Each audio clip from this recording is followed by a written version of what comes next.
deal for our automakers and our farmers. And it was ending China's predatory trade policies and negotiating a historic Phase 1 China deal. That is what this president has done. Yesterday, President Trump went to Allentown, Pennsylvania, and visited Owens & Minor, Inc. This was a clear example of domestic manufacturing at work. You saw this administration taking action to restructure and secure our stockpile of medical supplies. President Trump released a plan to restructure the Strategic National Stockpile yesterday, and he signed an executive order providing the authority to ensure America is producing critical goods necessary to build up our strategic stockpiles. The president's trip was an example of what he's been saying all along, that America must manufacture, that America must produce here in our interior. Additionally, the president launched Project Airbridge to bring supplies from all over the world to support America's frontline healthcare workers. The administration partnered with the private sector to secure donations and production of PPE and other medical supplies, and President Trump effectively leveraged the Defense Production Act, otherwise known as the DPA, to mobilize our country to manufacture and secure massive amounts of PPE and ventilators. Through Project Airbridge to date, more than 1.4 million N95 respirators have been delivered, as well as 921 million gloves, 17.1 million surgical gowns, and more. The Trump playbook and the whole of America response to this pandemic has far exceeded what this administration inherited. And finally, President Trump took action before the pandemic to anticipate and game plan such scenarios. President Trump streamlined the National Security Council in 2018 by creating a Counter-Proliferation and Biodefense Directorate. This directorate combined NSC experts focused on biological threats under a single and more senior leader, and did away with a confusing organizational chart that required some experts to report to two bosses simultaneously. In short, the NSC retained the same number of experts focused on biological threats that the Obama administration had, but honed them in and focused them more and housed them in a more coherent structure and with a more senior leader. I'd also note that this directorate, which exists today, is the same office that critics allege to this day that President Trump eliminated. I hope in your reporting you are now able to debunk this claim. Recognizing the seriousness of biological threats, President Trump released a series of strategic documents to transform our preparedness for biological incidents, including pandemics. In September of 2018, President Trump released the National Biodefense Strategy. In May of 2019, he released the Global Health Security Strategy. And in September of 2019, he signed an EO to modernize influenza vaccines. His leadership is evident in the early days of this pandemic and in the preparation before that. And these actions I've outlined today, these plans I noted, helped us as we approached what was an unprecedented crisis. It helped us to deploy our resources and to deliver what I believe is one of the best responses we've seen in this country's history. And with that, I'll take questions. John. You talked about crimson contagion back in August. Did that exercise suggest that early and extensive testing would be critical in response to any pandemic? I'm not aware of exactly what it revealed with regard to testing. What it basically did was say to us, look, some of the previous iterations of plans have put HHS in the lead. HHS, of course, plays a critical role in our response. But one of the things that was identified is you need a whole of government response that's orchestrated from the highest levels. And for us, what that meant in real time was President Trump immediately saying, hey, we need a task force. We need the vice president leading this. We need the White House at the helm coordinating agencies. And that valuable piece of advice that we garnered from the exercise was able to be deployed in real time. So it was a valuable exercise that we did in August of 2018.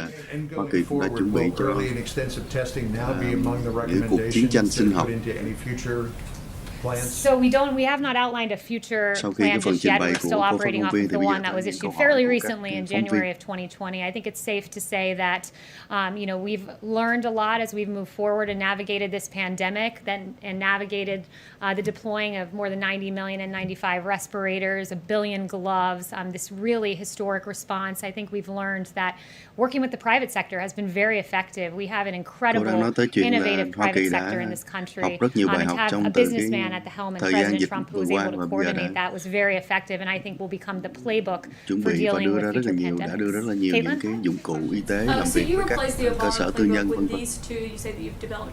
Is it in there that testing needs to be increased as soon as this is happening, and what about personal protective equipment?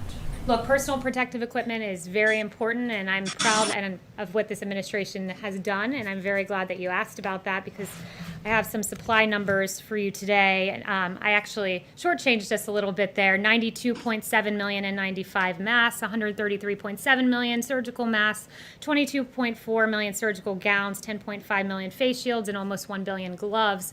And as you saw at Owens and Minor, our domestic manufacturing has been deployed in this country in a way it never has been before since at least World War II, and will become the future playbook, I believe, for future Cô nói administrations là in navigating a pandemic cô đang nói response. tới con số rất là nhiều Is it triệu saying những that cái playbook món vật that liệu đã personal được protective gear should be increased the production sản of xuất it tại Hoa Kỳ as soon as the và pandemic đưa is ra underway tới các cơ as sở y with tế. Cái coronavirus? chuyện mà có thể nói là What it chưa says is this, chưa từng that xảy ra look, kể we từ chiến need tranh thế thứ personal hai. protective equipment, and Trước what đây did this vẫn mua administration từ do? We gave nước it. ngoài The như là Trung Obama Quốc chẳng hạn, nhưng playbook mà is giờ đây thì sản online. xuất ở Hoa Kỳ One để of these, mà I chủ động. believe, is public.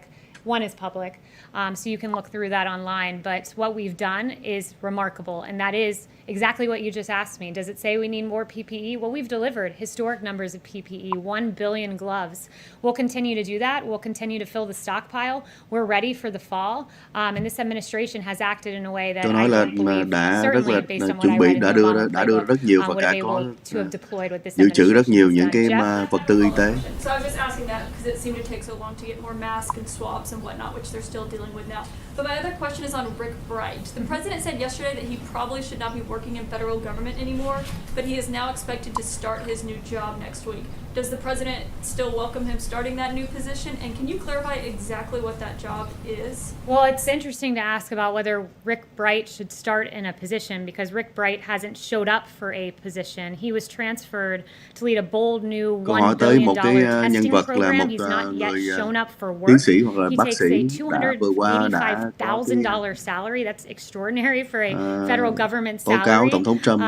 And he is still on taxpayer-funded medical leave, so he can work with partisan attorneys to malign this president. So Mr. Bright, he should perhaps show up for the job that he currently has. Jeff? Why does President Trump choose not to wear a face mask? Does he think it sends the wrong message? That's his choice. You know, he's Hỏi tested là each and ông every Trump day. Those vẫn of us không mang around theo him cái in the khẩu Oval trang như Office, vậy thì ông có I wear a face gửi ra mask một cái thông điệp around không him đúng to hay không? protect him. He's Thì very cô nói protected. là He cái tests đó tùy vào negative Tổng thống, daily. nhưng mà Tổng thống luôn And luôn that's là his có personal xét nghiệm choice, và không có and I bị would note it's nhiễm. consistent with the CDC guidelines, which say they recommend, but it's the personal choice of the individual. But at the very least, to set an example Và cái đó for điều the đó vẫn Dr. đi Birx, vào Dr. cái Fauci đúng today, cái they're both hướng dẫn của tested CDC routinely, là but they both had their tùy face theo cái mask cá on nhân in the, có quyền mang hay press không. I think he did set an example. He set an example when he said to the West Wing, I want all of you wearing face masks in here. And he noted that, I believe it was 2 days ago. And that is over, above, and beyond what CDC guidelines say. But all of our staffers are wearing face masks, and that was at the direction of the president. I think that's a pretty good example. Yes. Kaylee, thanks so much. I want to ask you about the FDA guidance on the Abbott tests, but firstly, you've talked about all of this preparation that the Trump administration did, but then how come on January 2020 the stockpile was as low as it was on supplies like face masks, like N95s? Yeah, it's a really good question. It's a really important question, and perhaps I should redirect your question to President Obama, who left the stockpile empty, and there was a USA Today fact check of that. He left the cupboards bare, as the president noted, and USA Today said there's no indication that the Obama administration took significant steps to replenish the supply of N95 masks in the strategic national Với câu stockpile hỏi của phóng viên after vừa it rồi was thì cô này depleted, đang from repeated crises. vạch ra cái So việc at là the Tổng thống H1N1, đời it trước là was Tổng thống full. At the Obama end of đã không có H1N1, để it was lại trong empty, cái kho dự trữ and liên President bang Obama left it những empty cái and vật took tư President cần Trump to thiết như refill. là những cái National Defense khẩu Biodefense trang hay Strategy gì came out cả. in September 2018, and the president has been now in office for over three years at this point. Yeah, well, we refilled that stockpile. We got the N95 masks out. Ventilators, another good example. Not a single American died for lack of a ventilator. 100,000 ventilators in 100 days, 3 times what is produced in the average Nhưng, year. 3 times the amount of N95 respirators our healthcare industry uses. We have delivered. We cleaned up the mess that was very clearly left by President Obama, and we got that out. Nhưng And I would also note, in terms of fixing the stockpile, it's also fixing domestic supply chains. That was very important. And this president is the president who took on that issue, who said we need to produce here. We can't, as China hoards PPE, we cô need to phóng have viên domestic hỏi các cớ là manufacturing. So there was a tại sao như vậy là systemic trong fix that needed to nếu mà nói là happen. không có And từ President thời Trump Tổng is thống the Obama first thì president, trong in my thời Tổng knowledge, Trump cũng that đã has 3-4 năm really, rồi mà to this degree, took không on có that chuẩn bị thì systemic fix. cô này nói là có và The không ai tests bị that you chết guys vì take every day that we've started, vì been không có máy given thở. every day. Và But these recent studies coming out, numbers like a third of cases may be missed, up to 48% of cases may be missed. Does that give this White House any pause? Are you considering potentially other tests? Does this change the way that you guys are going to move, going forward? Yeah, so I'm glad you asked that. It's very important. When the FDA gets any information that calls into question a test, they put it out there. It's incumbent upon them to make sure the American people have up-to-date information. Dr. Hahn, I spoke with him this morning. I actually spoke with him several times. He said we continue to recommend the tests. Secretary Azar says we have confidence in the test, otherwise it wouldn't be out on the market. That being said, they take any indication of false negatives very seriously. Some of these studies, Secretary Azar says he believes there was user error in them, meaning that the time transporting them might have affected the accuracy of the test. But Cái bạn nào đó cái tên bằng tiếng Tàu, tiếng Hàn gì đó nói rằng chuyện này có gì khó đâu, điện cho bác thuốc, bác gửi cho ít khẩu trang. Hy vọng là bạn ấy nói đùa thôi chứ còn cái chuyện đó là chuyện không thể xảy ra được. Việt Nam không đủ khả năng để mà cung cấp cho Hoa Kỳ đâu. The president told Maria Bartiromo yesterday that he wasn't interested in talking to Chinese President Xi Jinping right now. Why is that? Why would he not want to talk to him? He's very frustrated with China, and I'll leave it to the president as to when he does resume speaking with the Chinese leader. But look, China slow-walked this. I've shared with you guys before on human-to-human transmission. It was really important that the world knew of that aspect of the disease, but that information was slow-walked through the WHO. Trả lời câu hỏi của phóng viên thì cô này nói là ông tổng thống rất là bực bội với lại ông với Trung Quốc. Trung Quốc đã quá chậm trễ trong chuyện báo cho thế giới biết về cái vấn đề mà lây nhiễm người sang người đó. Chưa có cái kế hoạch để nói chuyện lại với lại tổng thống chủ tịch của Trung Quốc. We know that this disease came from China, and why that information was not shared, some of the information I just suggested is really unacceptable. So he's frustrated at this point, and I'll leave it to him. Chúng ta biết rằng là coi như là bệnh dịch là đi từ Trung Quốc, mà tại sao Trung Quốc lại không chia sẻ cho những cái thông tin đó, và ông giận dữ vì cái điều đó. If anyone knows how to talk to China, it's him. He did get the phase one China deal, $250 billion of purchasing of American products. It was a big deal. Cô này nói nếu mà ai có biết nói chuyện với Trung Quốc là chính đó là tổng thống Hoa Kỳ đó. The president earlier in the Oval Office said that the Pentagon was developing a quote super duper missile.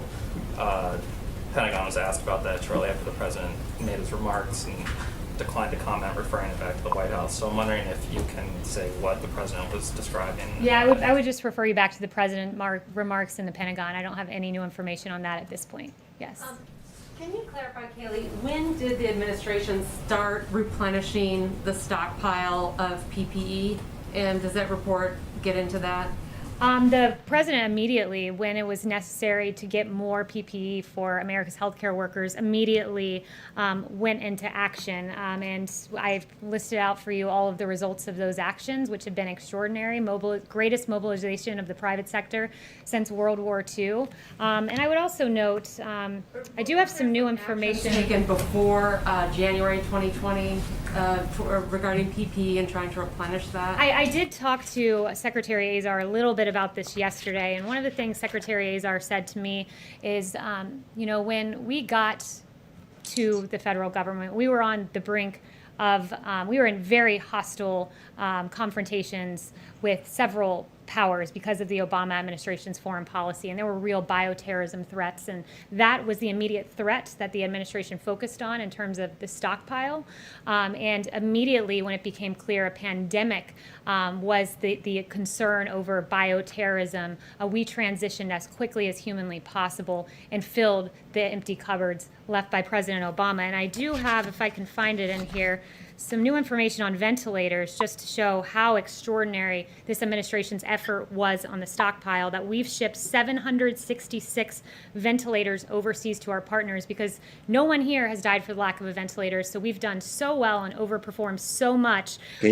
Cô phóng viên hỏi câu over 15,000 ventilators to 40 countries by the end of July, because that is American ingenuity. That is the government of President Trump, and that is the unprecedented partnership of this government and the private sector. Bảo hộ từ bao giờ?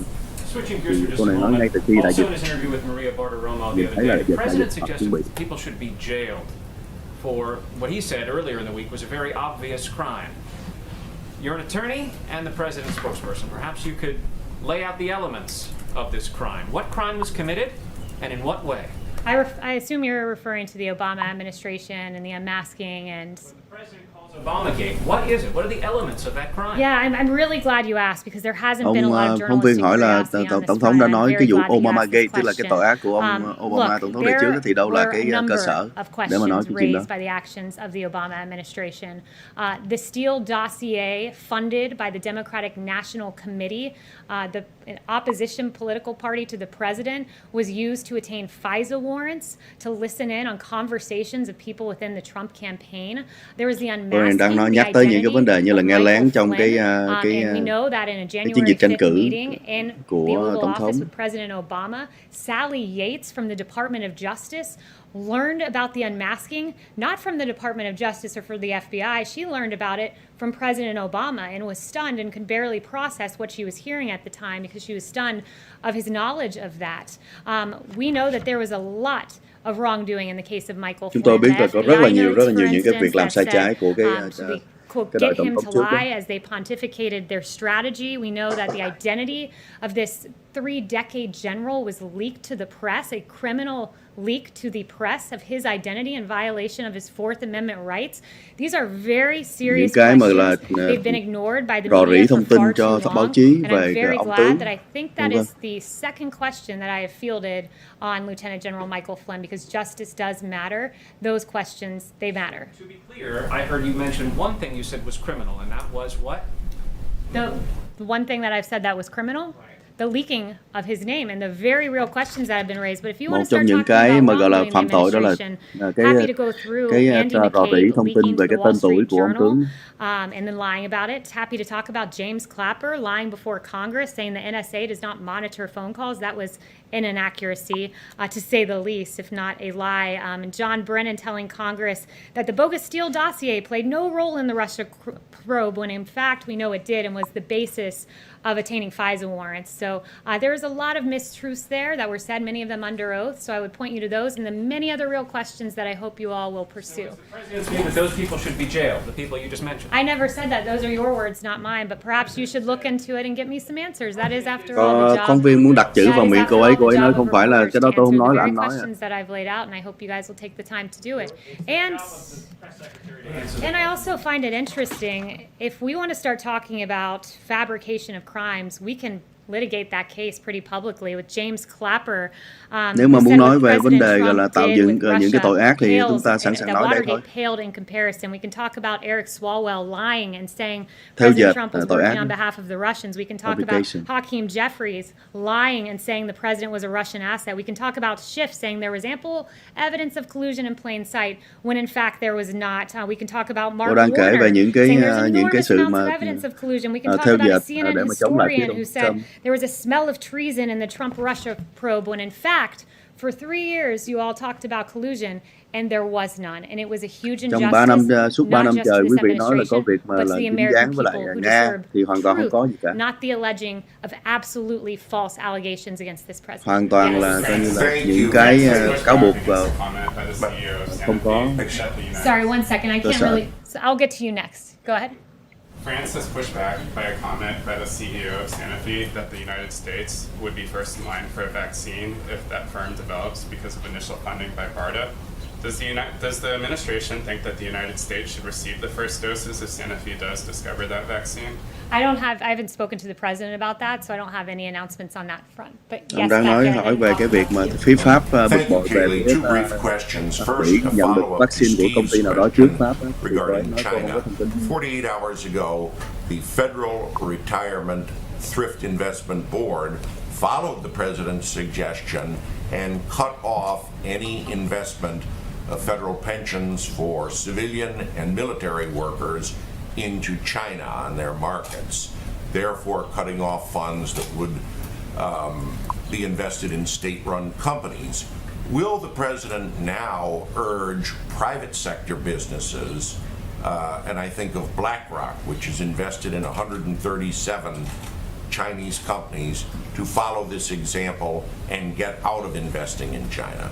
Well, I can't give any information about what the president will or will not do next, but it's a really important topic, and I would just say that the president's decisive move to halt plans for investing TSP funds into Chinese companies was the right call. It protects our military, federal employees from risky investments, and avoids funding Chinese defense contractors. And this action halts plans to invest military federal employees' retirement funds of $4.5 billion in Chinese equities. So it was an important move by the president, but in terms of future action on this front, I would leave that to the president. Yes. Câu hỏi đó. Other question was, in Turkey recently, there's been talk that President Erdogan would like the assistance of President Trump. Ông này hỏi là tổng thống đã cắt đứt cái vấn đề mà đầu tư của các cái quỹ vào Trung Quốc. Vậy thì tiếp tục đó là tổng thống Trump có kêu gọi những cái tư nhân, những cái nhà đầu tư tư nhân rút khỏi cái đầu tư vào Trung Quốc hay không? Yes. So the president has called for transparency in what he calls Obamagate. Is he willing to declassify the transcript of General Flynn's call to Sergei Kislyak so everyone can see what was said on that call? I've not asked him that. What I know that he would like to see right now is the lost 302. Apparently lost 302. We know 302 is a summary of an interview that the FBI did with Michael Flynn that has apparently gone missing. So we would really be quite curious to see what transpired in that 302 after the FBI pontificated getting Flynn to lie so that he could get him fired or prosecuted. Yes. Thank you, Kaylee. When will the White House open talks with House Speaker Pelosi and Minority Leader Schumer on the HEROES Act? Have there been any informal talks occurring?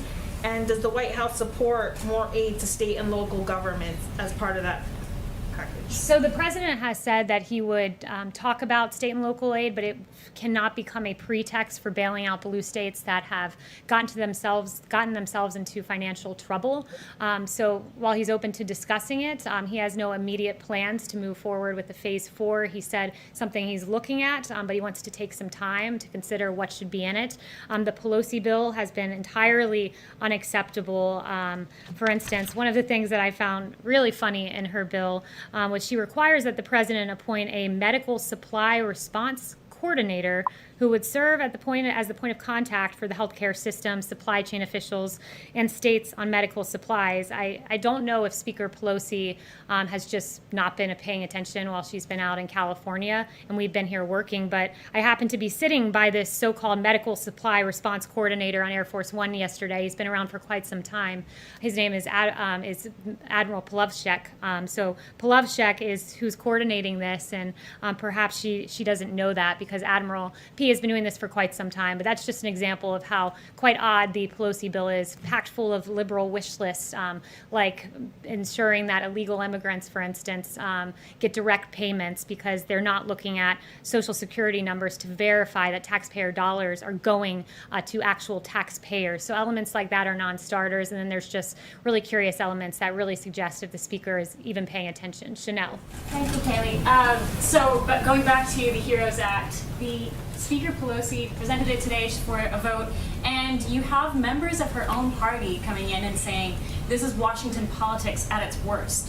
Does the White House get a sense that members of the Democrat Party are starting to grow less confident in Pelosi's leadership during this pandemic? Have you been communicating with anybody on the Democrat side? So I haven't spoken to them directly, but I have seen some of the comments you're talking about, and it certainly would suggest that. I mean, we're in the middle of a pandemic, and what is Nancy Pelosi doing? She's saying cô vừa rồi đặt câu hỏi, cô ấy thì thường là phía chống dân chủ và ủng hộ phía bên ông Trump. Cô hỏi rằng có trong những hành động gần đây có cho thấy rằng là phía đảng Dân Chủ càng ngày càng không có tin vào bà Nancy Pelosi, tức là bà là lãnh đạo của đảng của Hạ viện đảng Dân Chủ. She's interested in removing the threshold for state and local tax deductions, which would essentially be a huge win for billionaires in California. Câu hỏi đó giống như là một câu hỏi mồi chài để cho người phát ngôn viên này gọi là có dịp để mà chỉ trích bà Pelosi. Saying let's remove the state and local tax threshold so that millionaires and billionaires get big payouts in states like California and New York, and you have the Republican Party and the party of President Trump saying let's lower the payroll tax so that low-income Americans who pay more payroll taxes than they do income taxes get a tax break. It's really interesting, the current posture of the two parties. Yes. Obama. Can I ask a question about Obama's stockpile? Was there at any point any knowledge that when the transition between the Obama administration into the Trump administration, did anybody from the Obama team brief the Trump administration about the depletion of the national stockpile? Câu này At hỏi- one point, the PPE masks went down to below 2%, what the national need was. Did anybody from the Obama administration warn the Trump administration going in? It's a really good question. Not to my knowledge. To my knowledge, the two things President Obama warned about were North Korea and Michael Flynn. But what I do know is this: the Obama administration wasn't throwing ventilators into the stockpile. They were unmasking Lieutenant General Michael Flynn in the waning days of their administration. Yes. Thank you, Kelly. The president has, on the subject of the payroll tax cut, the president has said that that should be a part of the next stimulus bill, but he's also indicated that there are discussions for more direct payments. So does he favor one or the other, or does he think you can do both? He hasn't indicated that anything is a condition or a starter or a non-starter. He's floated some ideas that he'd like to see in a phase 4. I mean, at this point, I think he's looking closely at what we need to spend if a phase 4 does occur. These are taxpayer dollars. He wants to move forward wisely, but I haven't heard of any particular thing being a condition, a starter, or a non-starter, other than the fact that the so-called HEROES Act is certainly a non-starter. Yes. Thank you, Kaylee. In a previous life as a Harvard Law student, in 2015, you were vocally against the U.S. Supreme Court's decision in favor of same-sex marriage, calling arguments for it farcical blabber. Do you think that's consistent with the president's views? Look, I'm not up here to give my personal views on anything. What I'd say is that I'm very proud of this administration, which has been fair and equitable and just to all Americans and open to all Americans, as he should be. I think our views are entirely consistent, and I'm not up here to give my views on a Supreme Court case from many years ago. Yes. Consistent when the president said that he's fine with the decision and considers the matter settled. I stand behind the president. I stand behind his views. I'm here to represent the president and not to pontificate about Supreme Court cases from long ago. Yes. President Trump I want to get in really quickly. Just to follow up, there's any day now there's going to be another decision from the Supreme Court related to LGBTQ rights on whether federal civil rights law covers LGBTQ people. Phóng viên này hỏi một câu liên quan tới cái vấn đề cái quyền của người đồng tính và một cái phiên tòa gọi là rất là lâu trước đây rồi. Và muốn hỏi cái ý kiến của cô ấy nói cô ấy ở đây không phải để mà nói ý kiến riêng của cô ấy về cái vấn đề mà. President Trump has just tweeted that US is going to donate ventilators to India. Do you know how many numbers of ventilators US is donating to India? I don't know that, but President just extolled our great relationship with India. India has been a great partner to us for quite some time, and I'm encouraged here with the ventilators to India. It's one of the several countries I noted that will be getting ventilators because this president has done so well on ventilators, 100,000 in 100 days, that we are able to repurpose them and send them around the world. And cô ấy nói rằng cô ấy không biết con số nhưng biết rằng là sẽ gửi Ấn Độ và nhiều nước khác nữa, trong khi nước Mỹ hiện nay là sản xuất cả 100.000 cái mỗi ngày. Since President has made an outreach to the Indian Americans community in the last 4 years. I didn't hear the first part of your question. Can you just say that again? Search survey has recently come out with a report which says that most of the Indian Americans mostly vote for the Democrats, not the Republicans. Do you agree with the assessment? Look, that would be a question for the campaign, so I'd refer you to the campaign on that. Ông này cũng nói là có những cái thông số cho rằng là người Mỹ sẽ bầu cho Dân Chủ chứ không phải Cộng Hòa thì sao? Thì cô ấy nói là đó là cho cái cơ sở dân chủ chứ không phải là. By the fall, but he did mention hopefully getting a vaccine by the new year. Is he tempering expectations of what might be possible? Is he still hoping for 100 million doses by the fall?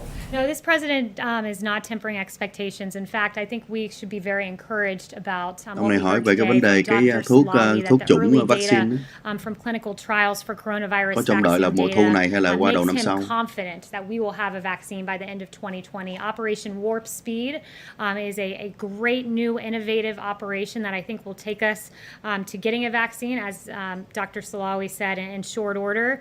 In consultation, he's doing this, of course, with the 4-star General Perna is his name, and it's going to be a great effort. And I think by the fall we will see one, as has been predicted. This president wants to see one processed as fast as humanly possible, and I would note that he got us into phase 1 clinical trial faster than Dr. Fauci had ever seen in the history of his career, and that's because this president has really put the fire under private sector and under the FDA to get 92 emergency use authorizations for testing. chưa bao get giờ to thấy phase trong one lịch sử nước clinical Mỹ có trial là faster than ever làm before. một cái And we vaccine mà nó thank nhanh như President thế. Trump for being at the helm of all of this. Thank you Nhưng mà all. I trong think đó, I got like 2 questions from each of you. So I tôi enjoyed cảm ơn tôi đã speaking trả with lời you 2 all. câu hỏi Have cho a mỗi người great rồi. weekend. And I like your pink Chúc blazer, Caitlin. chúc cho mọi người cái cuối tuần vui vẻ.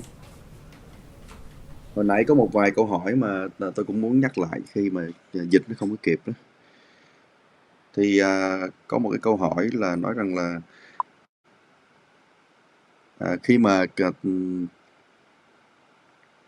khi mà bàn giao từ cái chính quyền tổng thống Obama qua tổng thống Trump đó, thì chính quyền tổng thống Obama có khi mà bàn giao cái kho dự trữ những cái món đồ mà khẩn cấp này nè, thì có báo động cho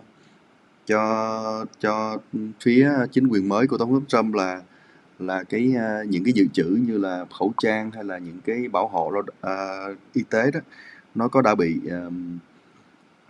nó bị nằm ở cái mức độ là báo động thấp, báo động tức là không có đủ đó, thì họ có báo động cho cái chính quyền mới để biết hay không? Thì cái đó là cũng là một câu hỏi. Câu trả lời thì không có nghe rõ. Tại vì trong suốt thời gian gần đây đó thì tổng thống Trump tố cáo rằng là chính quyền trước đã để lại một cái di sản về cái kho dự trữ những cái khẩu trang hay là máy thở hay là những cái vật bảo vệ y tế đó là không có đủ, thì bị báo chí vặt ngược lại là nói là nếu mà không đủ thì tại sao trong 4 năm qua ông không có làm cho nó đầy lên, đại khái như vậy. Rồi một cái câu hỏi liên quan tới cái vấn đề đầu tư của Hoa Kỳ vào Trung Quốc đó. Hiện nay thì đang trong cái xu hướng là Hoa Kỳ, chính quyền tổng thống Trump đang kêu gọi là ngưng bớt những cái chuyện gọi là nếu không nói là cắt đứt cái chuyện mà gọi là lệ thuộc vào cái chuỗi cung ứng từ Trung Quốc. Một trong những cái một trong những cái hành động cụ thể gần đây đó là ông ra lệnh cho những cái đầu tư, những cái quỹ đầu tư của chính phủ, của quân đội vào Trung Quốc phải bị ngưng lại. Thì có một cái câu hỏi của một phóng viên đó nói rằng là sau khi mà ông Trump cắt đứt ra lệnh cắt những cái đầu tư của quân đội, của chính phủ vào Trung Quốc, thì ông có kêu gọi các đầu tư của các công ty tư nhân, đầu tư các quỹ đầu tư tư nhân vào trong Trung Quốc hay không? Rồi một phóng viên Ấn Độ, một phóng viên của truyền thông Ấn Độ thì cũng nên nhớ là những cái cuộc họp báo của Nhà Trắng thì không phải chỉ mở rộng cho các phóng viên ở trong nước Mỹ, mà là ở tất cả các nơi, là phóng viên Trung Quốc hay là phóng viên Ấn Độ hay là phóng viên nước nào cũng có thể vào đăng ký vào tham gia được. Hiện nãy có một phóng viên Ấn Độ hỏi 2 câu. Một câu là liên quan tới máy thở. Ông ấy hỏi rằng là có tin tức cho biết rằng là chính quyền ông Trump sẽ tặng một số máy thở cho Ấn Độ, thì có biết là bao nhiêu hay không? Thì cô ấy nói là chưa biết cái con số đó, nhưng mà được biết rằng là Mỹ đang, ngoài Ấn Độ thì Mỹ cũng đang gửi máy thở giúp cho nhiều nước khác. Và hiện nay thì máy thở ở Mỹ sản xuất Made in USA thì đang sản xuất ở số lượng nhiều, và sản xuất ra để mà bổ sung vào cái kho dự trữ khẩn cấp của quốc gia, cũng như là gửi cho các nước khi cần. Nên nhớ là nước Mỹ là chuyên môn hồi đó là phải nhập máy thở từ nước khác, mà hiện nay thì bây giờ đã chuyển nhiều cái cơ sở sản xuất xe hơi bị ông tổng thống Trump ra lệnh bắt buộc phải sản xuất máy thở, thì họ đã sản xuất và họ cũng tốt cho họ thôi. mấy xe hơi họ không sản xuất được trong thời gian này thì họ sản xuất máy thở, họ cũng kiếm được rất nhiều tiền. Ngoài ra câu thứ hai của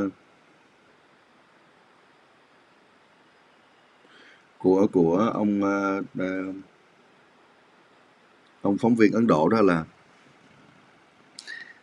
nói rằng các cái thống kê cho thấy là cho tới nay là phía đảng Dân Chủ, phía dân chúng họ bầu đảng Dân Chủ nhiều hơn là bầu cho đảng Cộng Hòa.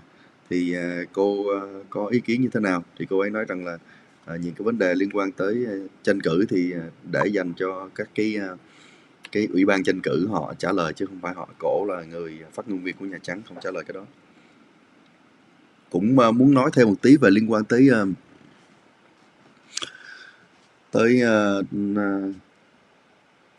đúng rồi, cái bạn loan cao nói là cái gì cũng đổ lên đầu chính phủ tổng thống hết, thì cái đó là cái cách mà báo chí họ làm thôi. Họ biết rằng cái đó nhiều khi cái đó không phải là như vậy, nhưng mà cứ bắn lên được câu hỏi để mà có câu trả lời, là lúc đó từ đó là bình luận ra, thì cái đó là cách của báo chí thôi. Nói về Ấn Độ đó thì trong thời gian gần đây cái quan hệ của Ấn Độ với Mỹ được tăng cường rất là nhiều. Chúng ta thấy có những cái chuyến đi của ông Trump ngay cả trước đại dịch đã tới Ấn Độ, rồi trong thời gian dịch thì cũng có cái sự quan hệ với nhau. Và mới gần đây không lâu lắm, mấy tuần thôi, 2 tuần thôi, thì có một cái buổi gọi là cầu nguyện gọi là cầu nguyện toàn quốc á, cái buổi lễ cầu nguyện toàn quốc được tổ chức ở Nhà Trắng á, thì người ta quan sát thấy rằng là có các đại diện tôn giáo của Ấn Độ, Hindu hay là gì đó lên đọc những cái lời cầu nguyện trong cái buổi hôm đó, mà không có những cái đại diện tôn giáo nào mà từ Trung Quốc qua. Rồi người ta nói tới là Ấn Độ có thể sẽ là một cái ứng cử viên sáng giá trong cái việc mà chuyển các cái chuỗi cung ứng từ Trung Quốc mà người ta rút ra đó, người ta sẽ đưa qua Ấn Độ, tại vì nó là một cái nơi rất là hợp lý. Ấn Độ cũng là đông dân không kém gì Trung Quốc, và kỹ thuật thì cũng không kém gì Trung Quốc. Nhân công giá cũng còn rẻ. Người Ấn Độ thì nói tiếng Anh cũng tương đối là nhìn chung là tốt so với lại Trung Quốc. Và cái quan trọng nhất là cái niềm tin của người Mỹ, của chính quyền Mỹ đối với lại Ấn Độ, thì cái sự tin tưởng nó tốt hơn là làm việc với lại Trung Quốc. Cho nên cái dự đoán cho thấy là sẽ có cái vấn đề mà sau cái đại dịch đó, thì là những cái nhà máy hoặc là những cái cơ sở hoặc là công ty mà chuyển ra khỏi Trung Quốc thì Ấn Độ sẽ là một trong những cái nơi mà lý tưởng.